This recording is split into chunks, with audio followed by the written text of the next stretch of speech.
Thanks, Leon. Hi, everybody. My name is JP. I work for the Barclays Games and Esports team. We're here to help support and grow within the industry. And today we've got together one of the wider team, Paul, that's going to be doing a little bit of a chat on going global. One of the bits that I wanted to kind of plug in the first bit was we're very active on Twitter and LinkedIn, which you'll find us at Barclays Games. And if you want to come along and check out a lot of our resources that we're putting out, if you go to games.barclays, you'll be able to find all of those as well. So I'm going to stop talking because I know Paul's got quite a bit to go through and pass straight over to Paul. So many thanks for that, JP.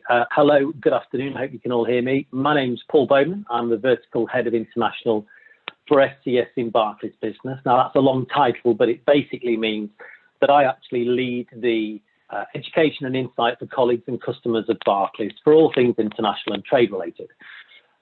Many thanks for the opportunity today to talk to you about some of the things that really you should be considering when expanding your business globally. Now, I won't cover everything. There's loads of stuff that you need to be aware of, and I won't be able to address everyone's challenges or issues that you might face, but I hope that I can help you better understand the kind of things that you might want to consider.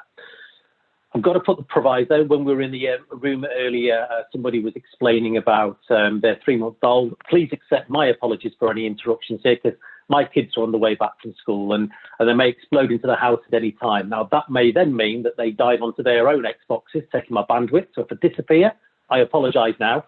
Being 12 and 15 means that I've got very little control over them anyway. So again, I'm sorry if that does happen. But within Barclays, we have supported many businesses through the pandemic, through the end of the transition period, with their international trade needs. And we're really trying to help businesses such as yours understand how they can continue trading with the European Union, as well as how they may expand their horizons and take advantage of the opportunities across the rest of the world. I'm really happy, therefore, to touch base with you all today to consider some of the key issues that the game sector should consider when looking for and developing those global opportunities. Now, just bear with me 1 second. Okay.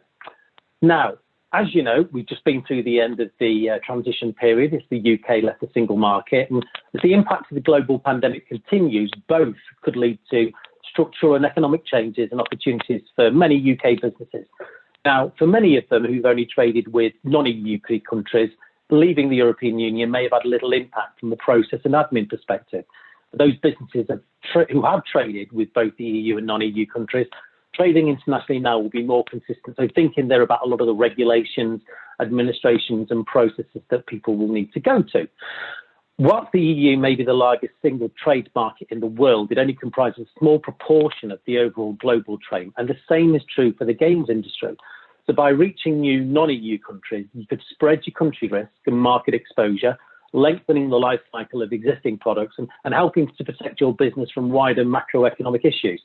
Over half of the global market for games is outside of Western Europe and North America. So why would you not want to explore a more global marketplace? Identifying opportunities that are right for your business is the key to trading successfully with other countries. But where do you go to identify these new markets? Well, the Department for International Trade can certainly help. And they do trade missions as well as Ukie. And they've also got market databases for chambers of commerce and industry bodies will also be helpful. And as I say, I know that Ukie are great supporters, and we've just heard about some of the virtual trade events coming up a little bit later.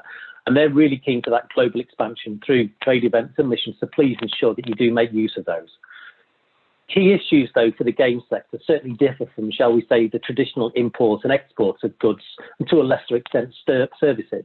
And obviously, this is primarily down to how your product is delivered and the structure of the industry. So I'm going to quickly run through some of the key areas that you should perhaps consider.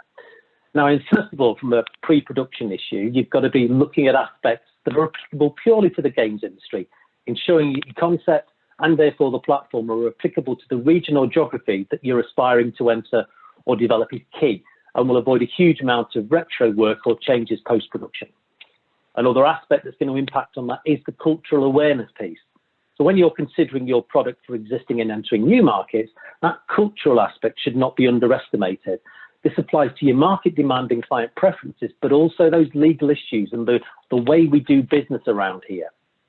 Of course, when you're looking at that cultural aspect, care needs to be taken to ensure that any localization that you might do does not cause offence or detract from the value and creativity of your content. And then you've got to also be thinking about those infrastructure, logistical factors, which could make your product or service difficult to access for local consumers. Now, I understand that the demand for mobile games is greater in, say, India due to the technical infrastructure, whereas other geographies may demand greater console content. You should also consider how you then monetize your content in such places. Reversing back to India, I understand it'll be more open to advertising due to a lower rate of credit card usage. And then there's some post-production issues. So is there a language difference? And how will you communicate with potential partners and customers? Who owns the marketing responsibilities? And what control or otherwise will you have in that process? And then what are the usual ways in which your product is released? Can you use distributors to access the market directly? Or will you need to use publishers? And are there any legal barriers that you need to be aware of? And then thinking about that documentation, that regulation aspect, a key concern for many businesses, and the differences between countries can be quite marked. So can the responsibilities of each party, these may be dictated by local or international law. So different jurisdictions will allow different degrees of flexibility and responsibilities on the parties. For example, China will require a Chinese publisher to undertake the publication and release of activity, whereas other countries may allow different counterparties to act. We've then also got some further practical considerations, because without question, in the pandemic and the end of the transition period and Brexit, UK businesses are facing two history-defining moments. And those businesses that have been reviewing the continuity and resilience plans are going to be better placed to succeed. Now, some of our other webinars available from Barclays discuss a number of considerations, including working with your suppliers and customers. And these are all pertinent points for any aspect of international trade, be that traditional importing or exporting, or much more interesting ones such as your industry. But key considerations will still need to be made, and these should include identifying where the opportunities are. Perhaps identify 5 to 10 large and fast-growing markets for your game. Look at their performance over recent years. Has market growth been consistent or similar to what you'd expect in other successful countries? Did economic growth occur even during periods of economic slowdown around the rest of the world? And if not, did growth resume with a global economic recovery? Researching your market. Examining the trends that could influence the demand. So calculating the overall consumption of games like yours and identifying the value of that market. Study the competition, both domestic and international. And for marketing purposes, become familiar with those channels of distribution, cultural differences, and business practices that are most successful, or where you can identify that gap in the market that's really going to help your business take off.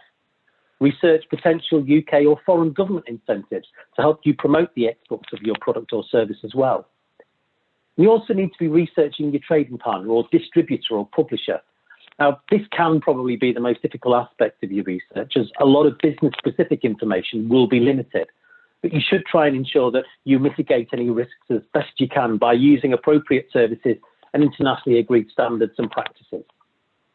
And of course, we'll need to understand country-specific regulations, identifying any foreign barriers, be those tariff or non-tariff related for your product, as well as any UK barriers, such as any export controls affecting exports to the country. Are any specific licenses required? And then also need to consider the risks holistically. If something looks too good to be true, it generally is. So what impact will these opportunities have on your cash flow and your finances? Do you know what the impact would be if there was a delay in payment from a new distributor or publisher that you haven't worked with before? And how did your business cope with the pandemic? And what have you learned in terms of the flexibility and robustness of your operations to events outside of your control? And one of the final issues is around understanding your staff needs. Is your management team capable of developing a comprehensive export plan? Do you have adequate people to meet increased demand, or the capacity to hire or contract staff to meet needs? Do you have trained marketing and export people, or the ability to hire qualified people with experience in buying and selling your games into new territories abroad? You should also be aware of the changes to employment rules for non-UK nationals and some of the post-transition implications for your workforce.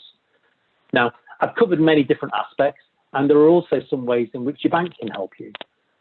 Helping you trade, banks can provide a range of payment and acceptance solutions that will help you manage your cash flow, financing your growth. Now, alongside traditional overdrafts and term loans, banks can support you with credit cards, as well as asset finance and sales finance. And you may already have used funding supported by the government's pandemic support schemes, such as CBILS and bounce back loans. And also, don't forget about the video games tax credit scheme. And I understand Barclays has used this to actually create a video games tax credit loan facility. As you would expect, all credit products are subject to individual business financial status, and terms and conditions do, of course, apply. And then, of course, think about protecting your business. So international trade has got lots of significant challenges, and there's issues around particular trust. So banks can help you understand your potential responsibilities and liabilities under various trade agreements, etc., and also your considerations. So I've gone through a lot of stuff there, and I've covered a fair bit of material, I know, but key things for me: research your market, consider the cultural aspect, be aware of the infrastructure, research your partners, consider, identify and mitigate the risks, and assess the impact of your financial position. If you'd like to get further insight, please, as JP was saying, check out Eagle Labs Resource Hub to access articles and materials that you'll find really useful. Conscious of time, that's all from me today. Hopefully a whistle-stop tour of the kind of things that you need to be aware of. Thank you very much for your time this afternoon, and I'll hand the bandwidth over to my children, probably as they're just about to come through the door, and I wish you all the best in your financial work, your business, and good luck in the future.